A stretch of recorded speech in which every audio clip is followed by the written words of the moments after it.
Daijarakima Tenzu Usai Kureika. Samada to Usai Kunde Channel Saizen Vision. Jadi ini video episode pertama saya.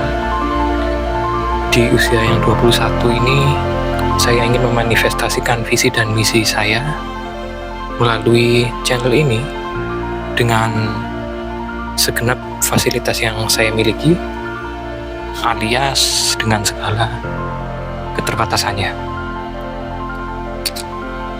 Saya tidak akan menjadi anonim secara visual. Untuk nama samaran saya Hikaru Saizen Hadi. Nama aslinya tidak begitu penting. Untuk target viewers saya menarget orang-orang yang seumuran dengan saya, umur 20-an, remaja akhir, dewasa awal, yang berpikiran terbuka, buat yang mau-mau dan yang tahu-tahu aja, dengan pola pikir yang terbuka, berwawasan global ya, nggak hanya lokal. Tapi utamanya saya benar-benar berharap kalian, viewer saya, siapapun itu adalah orang yang berpikiran terbuka, karena well, I'm here to plan my vision to you. So ya, kita benar-benar butuh orang yang berpikiran terbuka untuk hal ini. Dan di video yang pertama ini sebenarnya konteks saya akan menceritakan soal saya sendiri, atau lebih tepatnya curhatan saya, curhatan personal yang saya lemparkan ke lautan algoritma digital. Saya berharap curhatan ini bisa sampai di pulau yang tepat, dan saya harap Anda adalah pulau tersebut. Saya berharap curhatan ini bisa berlabuh di pulau yang tepat, dan pulau tersebut saya harap adalah Anda, viewers. Di usia saya yang ke-21 ini, well, I'm feeling left way behind compared to the other person who's on the same age as me. Saya merasa benar-benar tertinggal jauh dengan mungkin orang-orang seumuran saya dan juga teman-teman saya. Saya tertinggal jauh ya. Jadi di saat sekarang ini teman-teman saya lagi skripsi di kampusnya, saya malah di sini skripsi pribadi. Dan ini bahkan bukan rumah saya sendiri. Waktu itu tahun 2022 kemarin, saya masih kelas 3 SMA sih, menjelang akhir kelulusan. Guru BK bertanya apakah saya ingin melanjutkan kuliah. Saya jawab iya, saya ingin melanjutkan kuliah arsitektur. Tapi saya bilang kalau saya mungkin akan ngambil gap year dulu selama 1 tahun. Tapi hidup itu penuh misteri.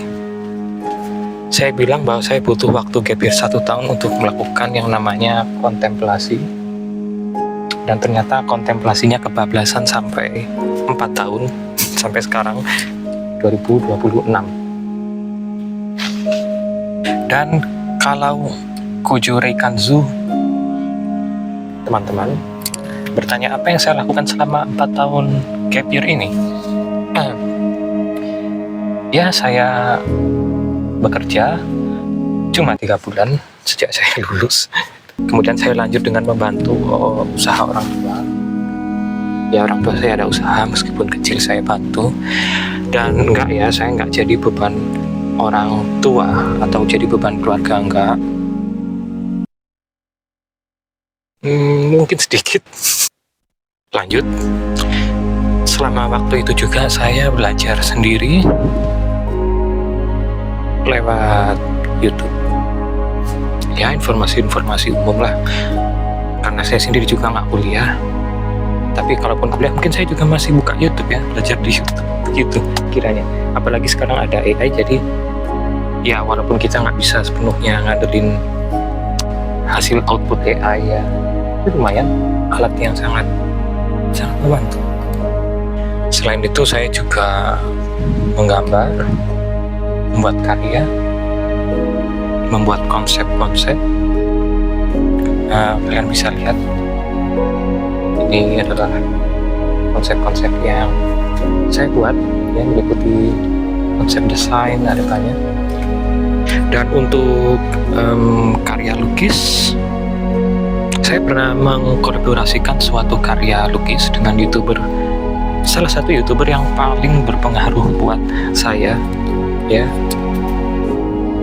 Guru Gembul. Ini saya ada cuplikannya, beliau mengkurasi karya lukis saya. Mungkin nanti saya bikin video untuk menggali makna lukisan karya saya. Mungkin kalau berminat ya. Saya lanjutkan curhatnya. Saya juga secara konstan merasa tertinggal. Saya merasa payah.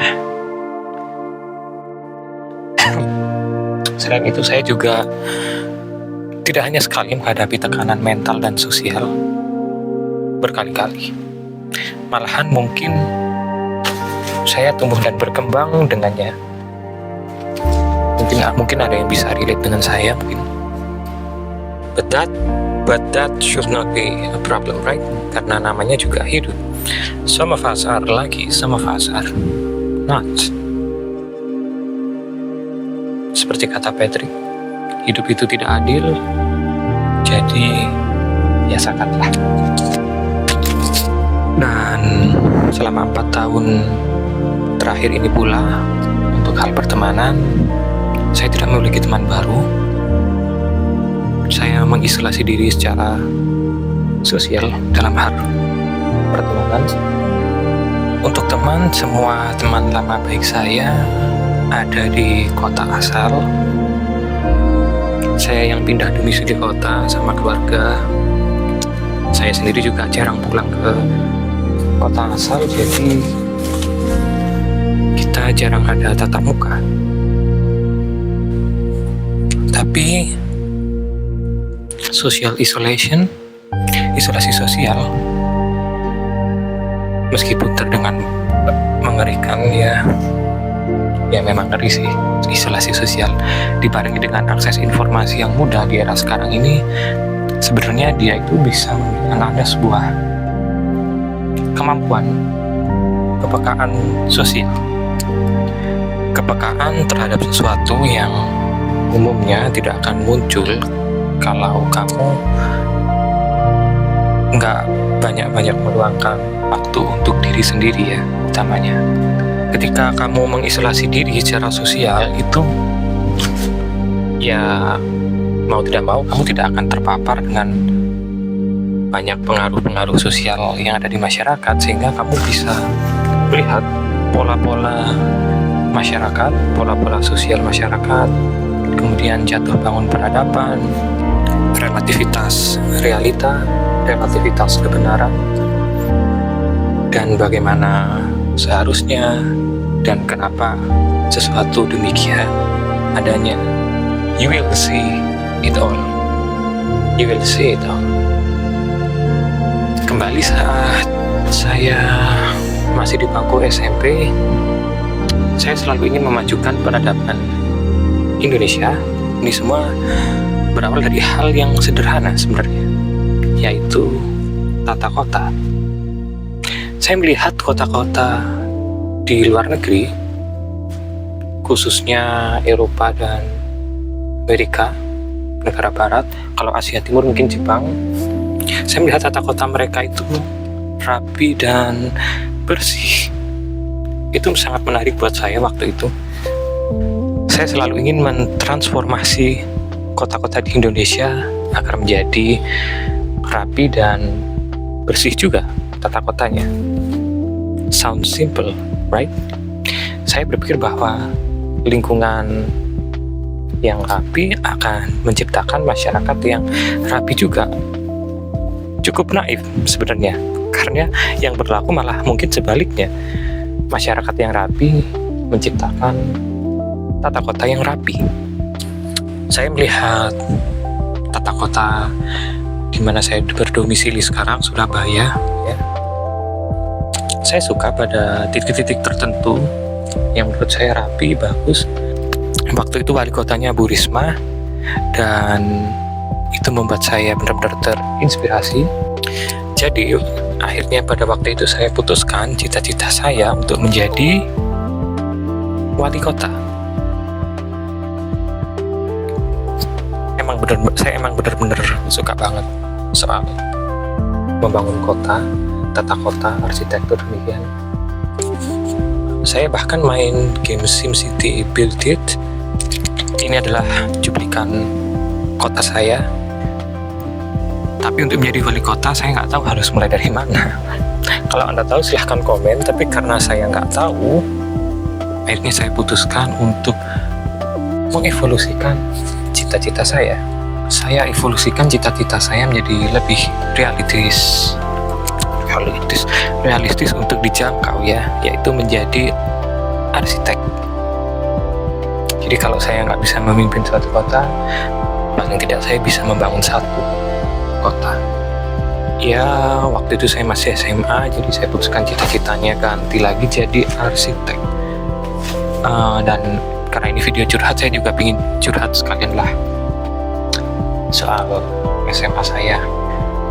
Ya, masa SMA mungkin sama kayak anak-anak pada umumnya, life and school problems.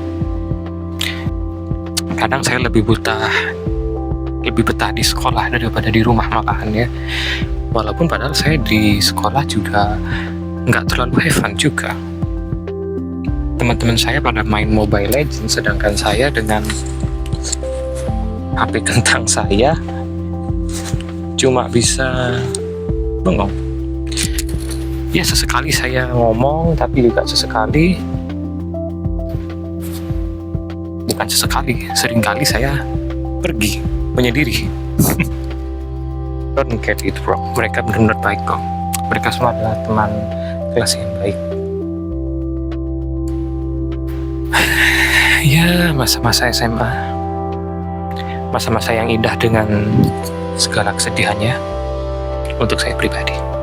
Kembali soal arsitek, saya menyusun desain-desain yang unik mungkin, ya. Ini ada meliputi konsep perpaduan antara Nusantara dengan bangunan ramah lingkungan. Kemudian juga ada gedung-gedung yang monumental, ya, terinspirasi oleh kerajaan Majapahit dan Volkswagen-nya Albert Speer. Kalau kamu tahu Albert Speer, bangunan Volkswagen, kolaborasi antara Albert Speer dengan the Austrian painter. Buat yang tahu-tahu aja. Tadinya saya ingin merintis sebuah firma arsitektur bareng teman-teman kuliah saya. Jadi sebuah firma arsitektur dengan desain yang berorientasi pada budaya. Tapi ya, hidup itu penuh misteri.